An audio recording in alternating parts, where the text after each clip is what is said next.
अमित शाह बिहार पहुंचे और दो चुनावी सभाओं को संबोधित किया। दोनों चुनावी सभाओं में विरोधियों पर जमकर बरसे अमित शाह। पहले मधुबनी की बात कर लेते हैं। मधुबनी में एनडीए प्रत्याशी के पक्ष में अमित शाह ने चुनावी सभा को संबोधित किया। झंझारपुर के नरहिया में अमित शाह ने जनसभा की। इस दौरान बीजेपी और एनडीए समर्थकों का भारी हुजूम देखने को मिला।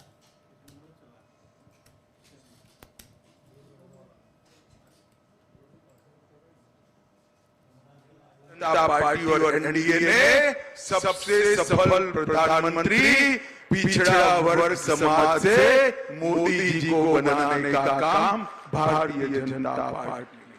एनडीए में 27% सांसद पिछड़ा वर्ग से, मोदी जी के मंत्रिमंडल में भी 27% मंत्री पिछड़ा वर्ग में।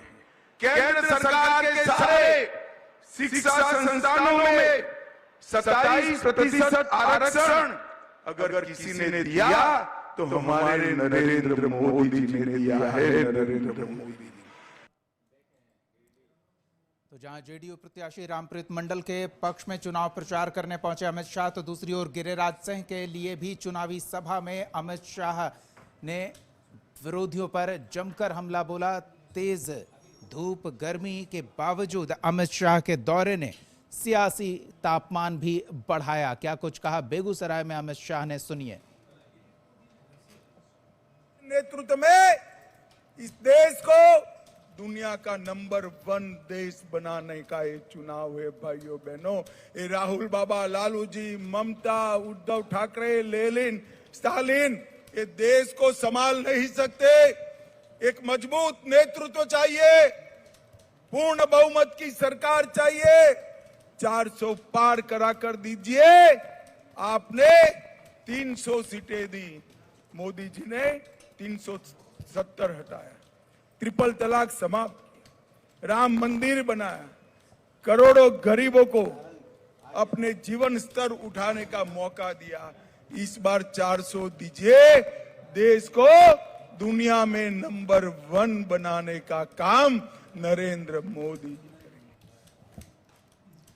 तो एक तरफ अमित शाह ने मोर्चा संभाल रखा है, दूसरी ओर नीतीश कुमार ताबड़तोड़ सभाएं कर रहे हैं। अररिया, मधेपुरा और खगड़िया में मुख्यमंत्री नीतीश कुमार ने 3 एक के बाद एक चुनावी सभाओं को संबोधित किया। इस दौरान विरोधियों पर जमकर हमला बोला और एनडीए प्रत्याशियों को जिताने की अपील भी की।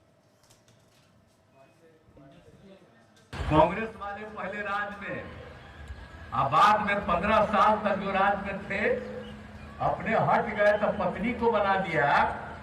आप जरा देख लीजिए, आजकल जो है बेटी बेटा ये सब को करता है, सब कुछ कुछ बोलते रहता है। बताइए, हमारा कोई अपने घर का कोई परिवार सामने है? हमारे लिए तो पूरा बिहार एक परिवार है। हम आप सबको अपना परिवार मानते हैं।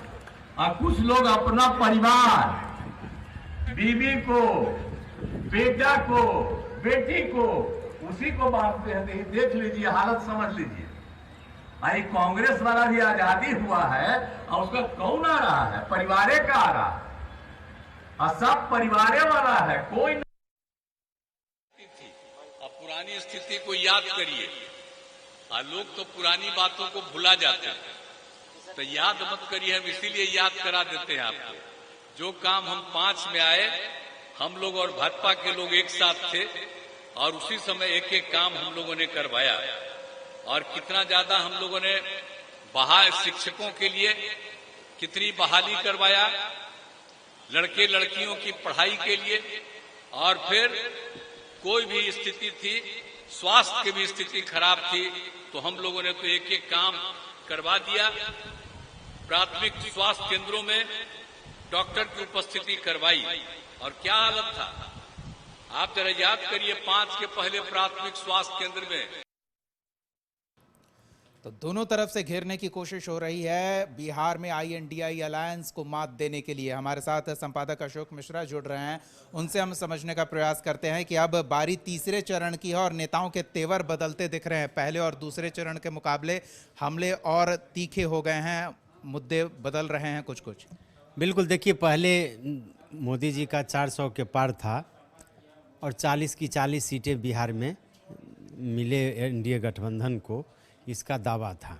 लेकिन अब उसमें बदलाव हो गया, चूँकि 9 सीटों पर चुनाव हो चुके हैं, तो ऐसी परिस्थिति में अब मात्र 31 सीटें बची हैं और तीसरे चरण का मतदान अब काफ़ी निकट है।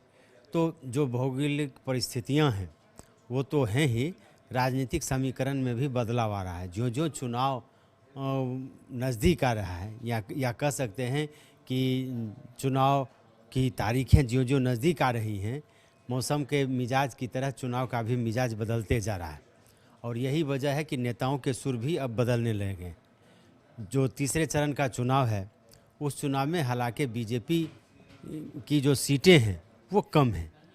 झंझारपुर में भी जदयू चुनाव लड़ रही है, अररिया में बीजेपी है, तो फिर सुपौल और मधेपुरा में जदयू है। लेकिन इन सब के बावजूद चूँकि बिहार में ड्राइविंग सीट पर नीतीश कुमार हैं एनडीए गठबंधन में, लेकिन सरकार नरेंद्र मोदी की बननी है, बीजेपी की बननी है। इसलिए बीजेपी के नेताओं के द्वारा भी ताबड़तोड़ चुनाव प्रचार किए जा रहे हैं। भले ही उनका उम्मीदवार हो या न हो, लेकिन गठबंधन के उम्मीदवार को जिताने के लिए उन लोगों ने एड़ी चोटी एक कर दी है।